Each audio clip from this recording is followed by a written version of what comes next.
Hello everyone, welcome to physio lectures. आज का जो हमारा टॉपिक है वो है आर्ट्रियल ब्लड गैसेस एबीजी। अब एबीजी इंटरप्रिटेशन स्पेशली जब हम रेस्पिरेटरी फिजियो कर रहे होते हैं तो काफ़ी इम्पोर्टेंट होता है। जब भी हम चेस्ट पेशेंट्स देखते हैं तो सबसे पहले एबीजी देखते हैं कि एबीजी की वैल्यूज़ क्या हैं। पेशेंट जो है वो टाइप 1 रेस्पिरेटरी फेलियर है या टाइप 2 है, एसिडोटिक है या अल्कोलोटिक है, रेस्पिरेटरी है या मेटाबॉलिक कंडीशन है।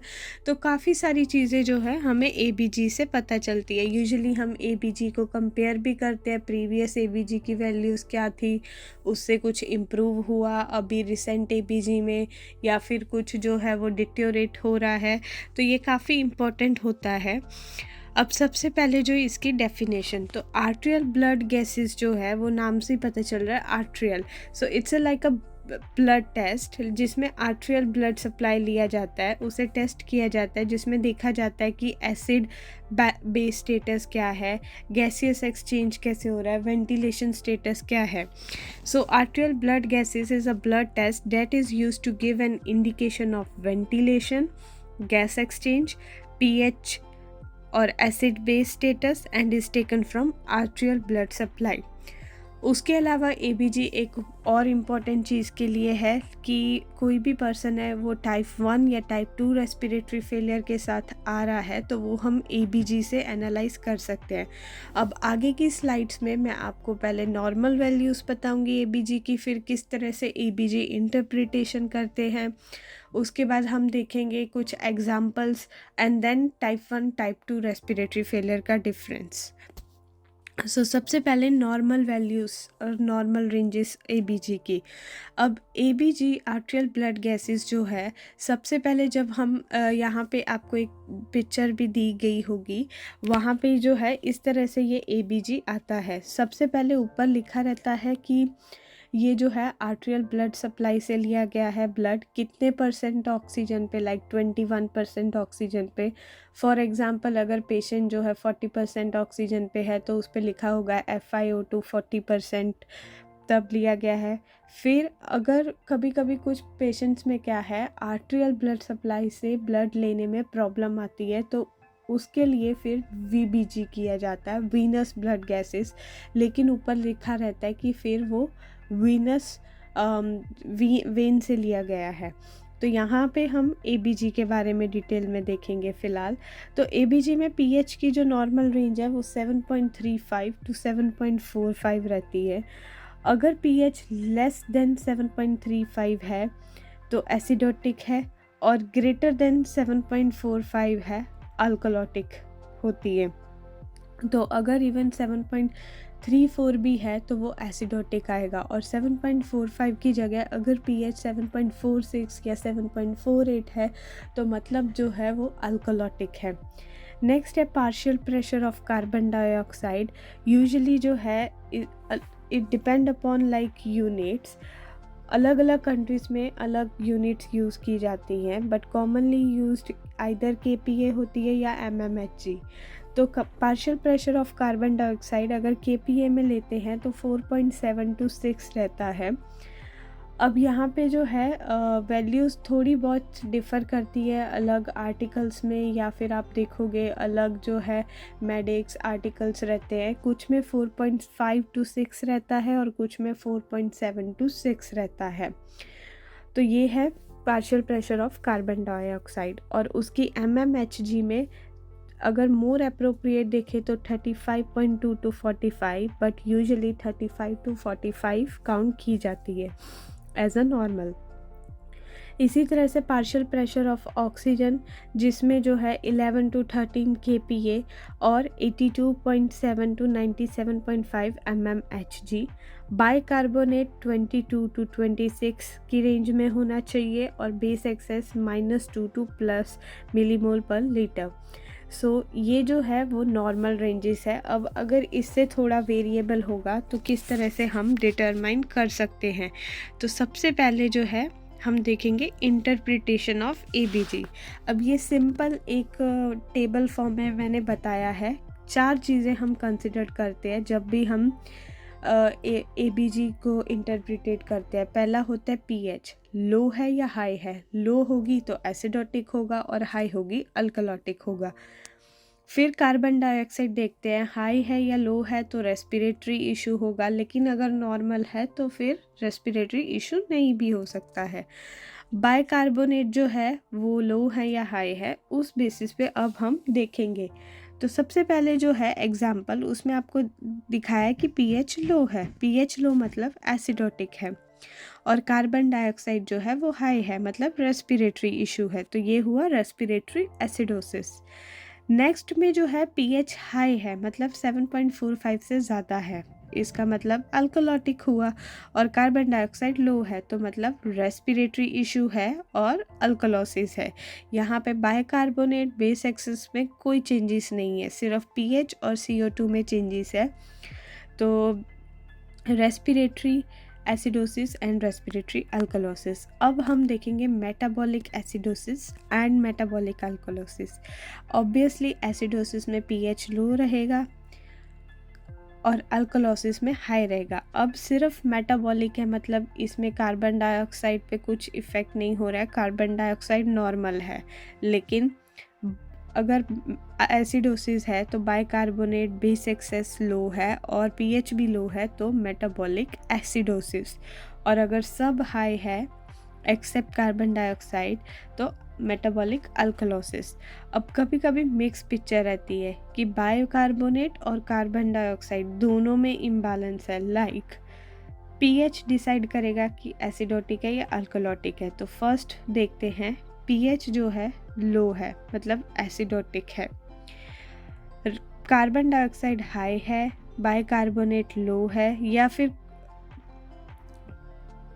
तो यहाँ पे जो है वो मिक्स पिक्चर होगी, रेस्पिरेटरी एंड मेटाबॉलिक एसिडोसिस। अब नेक्स्ट जो है वो mix respiratory and metabolic alkalosis है।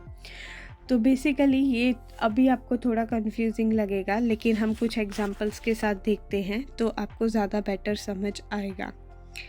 तो फर्स्ट एग्जांपल, अब देखो पीएच जो है वो 7.32 दी गई है, मतलब पीएच लो है, मतलब एसिडोटिक है, क्योंकि 7.35 से कम है। तो ये तो क्लियर हो गया कि ये एसिडोटिक है। पर ये रेस्पिरेटरी इशू है या मेटाबॉलिक इशू है, अब वो देखते हैं। तो इसमें कार्बन डाइऑक्साइड जो है वो हाई है। नॉर्मल अगर देखें KPA में 4.5 to 6 होनी चाहिए वैल्यू, पर यहाँ 6 से काफ़ी ज़्यादा है, 8.3। तो कार्बन डाइऑक्साइड हाई है, लेकिन O2 जो है वो 11 to 14 के बीच में, यूजुअली 11 to 13 या 14 के बीच में रहना चाहिए, पर यहाँ पे काफ़ी लो है, 6.5, मतलब बहुत लो है। बाइकार्बोनेट 22 to 26 के बीच में होना चाहिए, 26 normal. -2 to +2 base excess normal रहता है, तो +2 नॉर्मल।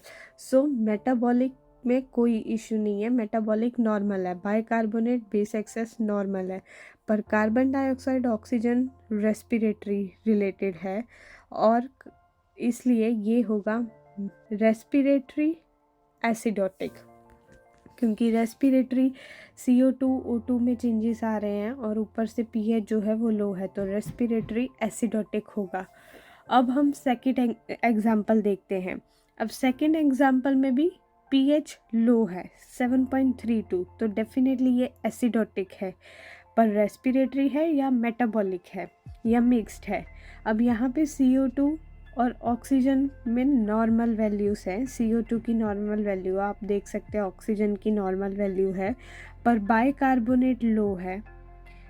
बेस एक्सेस की वैल्यू भी लो है, -2 to +2 होनी चाहिए, पर -4 है, और बाइकार्बोनेट 22 to 26 होने चाहिए, तो लो है। तो मेटाबॉलिक इफ़ेक्ट हो रहा है, पर रेस्पिरेटरी CO2 O2 नॉर्मल है, तो ये हुआ मेटाबॉलिक एसिडोटिक। तो अगर कोई पेशेंट आ रहा है इस तरह से मेटाबॉलिक एसिडोटिक, तो माइट भी उसे रेस्प या चेस्ट फिजियो की ज़्यादा ज़रूरत नहीं है, मे बी उसमें मेटाबॉलिक चेंजेस ज़्यादा हैं, तो पहले वो बैलेंस करने पड़ेंगे। तो इस तरह से भी हम ट्रीटमेंट डिसाइड करते हैं। तो थर्ड, अगर अब एग्जांपल देखते हैं।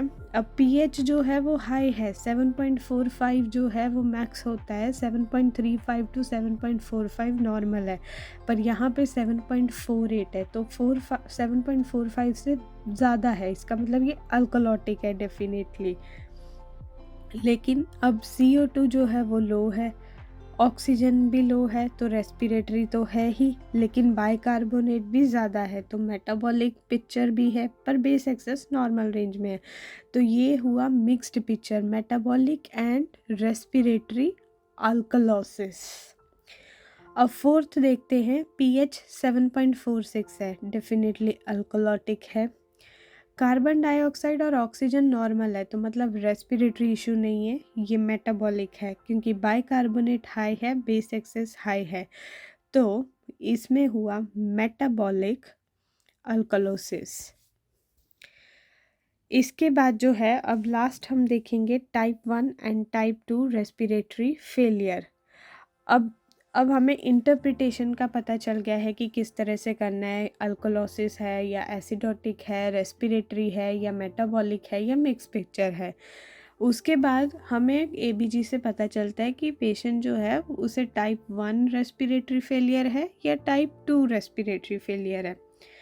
तो टाइप 1 और टाइप 2 इसको याद रखने का एक सिंपल तरीका है। अब टाइप 1 में क्या होगा, जो ऑक्सीजन होगा वो लो होगा, लेकिन कार्बन डाइऑक्साइड जो है वो नॉर्मल भी हो सकता है और लो भी हो सकता है, पर टाइप 1 को ज़्यादा इफेक्ट करेगा, मतलब ऑक्सीजन डेफिनेटली लो रहेगा, पर कार्बन डाइऑक्साइड या तो नॉर्मल होगा या तो लो हो सकता है।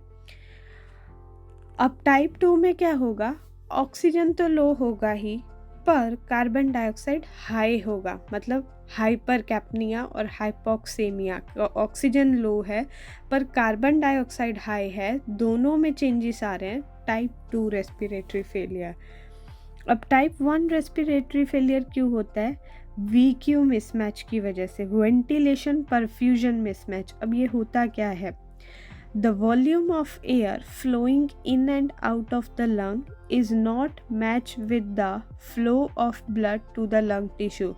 तो जो एयर का वॉल्यूम जो है वो हम सांस जो अंदर ले रहे हैं और बाहर ला रहे हैं, वो जो वॉल्यूम है वो मैच नहीं हो रहा है जो लंग्स में जो है ब्लड फ्लो हो रहा है, और वहाँ पे जो है जो भी वेंटिलेशन हो रहा है लंग्स लेवल पे, तो वो मैच नहीं हो रहा है, उसकी वजह से जो है ये टाइप 1 रेस्पिरेटरी फेलियर होता है। पर टाइप 2 जो है वो एल्वियोलर हाइपोवेंटिलेशन की वजह से होता है, फॉर एग्जांपल COPD, या फिर ऐसी कंडीशन जिसमें जो है एल्वियोलर जो है मे बी कोलैप्स हो गई है, या फिर प्रॉपरली जो है वो उनकी इलास्टिसिटी नहीं रही है, तो उसकी वजह से जो है प्रॉपर जो है वेंटिलेशन नहीं हो पा रहा है, तो वो जो है वो उसकी वजह से टाइप 2 रेस्पिरेटरी फेलियर होता है, एल्वियोलर हाइपोवेंटिलेशन। अब कंडीशन टाइप 1 का एग्जांपल है pneumonia, pulmonary edema, pulmonary embolism.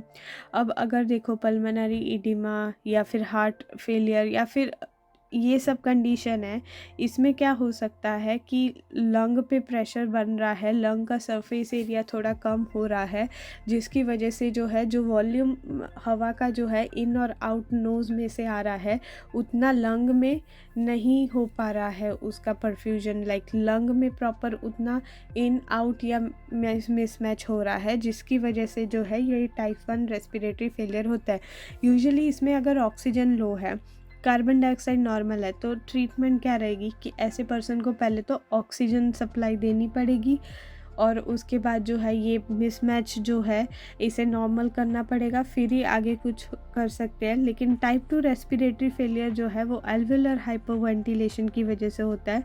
इसका एग्जांपल है COPD, rib fracture, muscle weakness. For example rib fracture हो गया है, अब प्रॉपर पेन की वजह से मे बी पर्सन जो है वो properly breathe in and out नहीं कर पा रहा है, लंग्स फुली एक्सपांड नहीं कर पा रहा है, जिसकी वजह से जो है वो वेंटिलेशन प्रॉपर नहीं हो पा रहा है, और मे बी सिक्रीशन रिटेंशन ये सब के चांसेस रहते हैं।